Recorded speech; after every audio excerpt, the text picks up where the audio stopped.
This is Mission Control Houston. Coming up at the end of the month from January 29th through February 1st, NASA and its partners are going to be running another session of what's called the EarthKAM mission. This is a chance for students around the world to program a camera and a laptop on board the International Space Station to point it down at the Earth and to take pictures of different things around the planet. These students are basically running their own experiment on board the International Space Station. We are fortunate enough now to be joined by one of the teachers who has worked with that experiment. We're joined by Diane Bowen from Brunswick, Maine. Diane, how are you doing?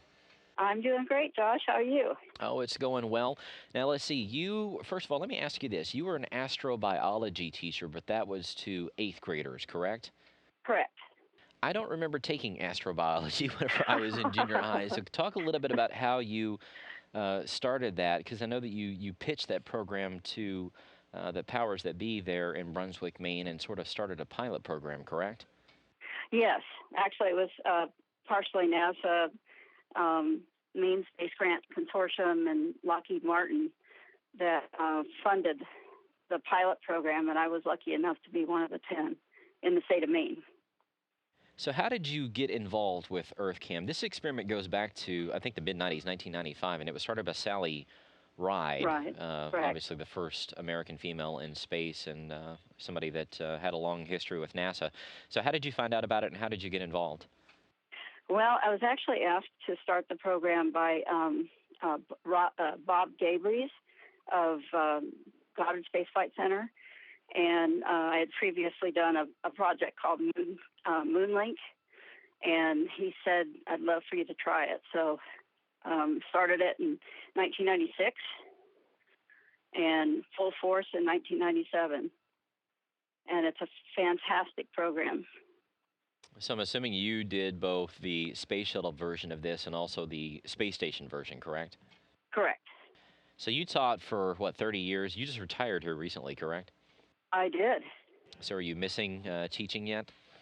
Well, I'm kind of keeping my hand in it. I'm doing EarthKAM, obviously. I did MoonCam as well. And we're working right now on a grant with astrobiology and scientific ballooning. Sure. So talk a bit about, whenever you're sitting there with your students and you're teaching them, how did you guys pick targets, and what was the process for that with your students? Oh, gosh. We sent out forms to teachers and community members and for latitude, longitude. Of course, we can't always get it, but when we do, it's phenomenal. But for the most part, it's we concentrate. Having lived in California on the San Andreas Fault, we've also looked at the results of faulting, Yeah. earthquakes, deforestation. We got one of the Palm Islands one time, and we also got a picture of New Orleans right after Katrina, which was very sad. But you could see the breaks in the levee and Yeah, everything. it's got to be a way, I would assume, to sort of teach your kids about, real world impacts of Earth and how both natural and man-made phenomena, affect our planet, especially seeing it from 250 miles up in space, right? Exactly. It's just a phenomenal program. It includes everything, not only STEM, but also geography, communications, working on a team, et cetera. As a teacher, how important is it for you to have something like this where you can actually, it's more than just a textbook. It's something you can actually show your students it's real, that, they're actually controlling something on board, this huge orbiting laboratory, and actually doing real science. That's my motto: is make it real. Otherwise kids sit in a classroom and say, "Why do I need this stuff? Why do I have to learn this?" And the students in EarthKAM don't ask those questions because they work in real time with astronauts and other scientists, which is very cool. Hey, what would you tell other teachers? Because I think whenever teachers think, "Oh my gosh, I could actually, control or get my students to control an experiment on board the space station," that's got to be sort of a hard process to go through. It's got to be difficult. What would you tell them? Because it's really fairly easy, right? It is, and number one, it's free. Number two, that there's great support. And also, it's one of those things that, I mean, I had a group a long time ago that actually spent the night in our library, and you'd hear them be kids for a while, and then all of a sudden they disappear, and you go into the computer lab, and there were all the students sitting there silently with just the light of the computer. Amazing, amazing. Also teaches you that things can go wrong. Yeah. We had an instance where we had people from all over the country that came to spend the night, and we got the word that the astronauts had gone to sleep. And I said, well, what do we do? And the kids, of course, begged us to stay in the cafeteria and the library. And we said, well, the only deal is you have to go on your sleep cycle. And they did, and we had to wake them up the next morning when the teachers were coming into the school. Well, I think we all learn to deal with unplanned events whenever it comes to spaceflight, Yes, we do. So whenever you got it, you were involved in this for quite a long time. What images that you took with your students stand out the most? Which ones do you remember? I know you mentioned New Orleans and the San Andreas Faults and things like that. Are there any others that come to mind? Oh, there are lots.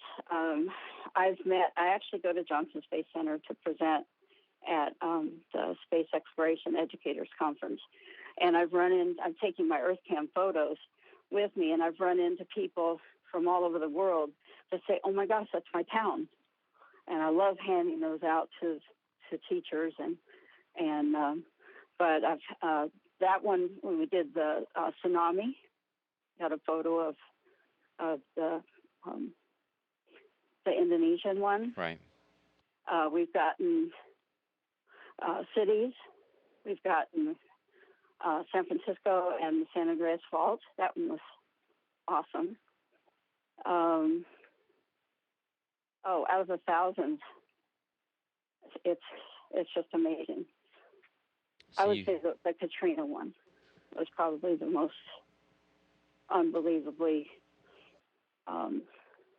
awesome but sad. Yeah.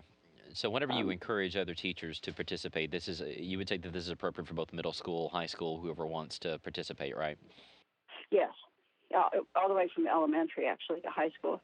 And I've had students even follow it through college as well, which is kind of cool. It's a powerful thing to see images of where you live from up in space. It's an unusual vantage point for people to see that, and I think I think it makes it more powerful whenever the students are controlling this experiment themselves.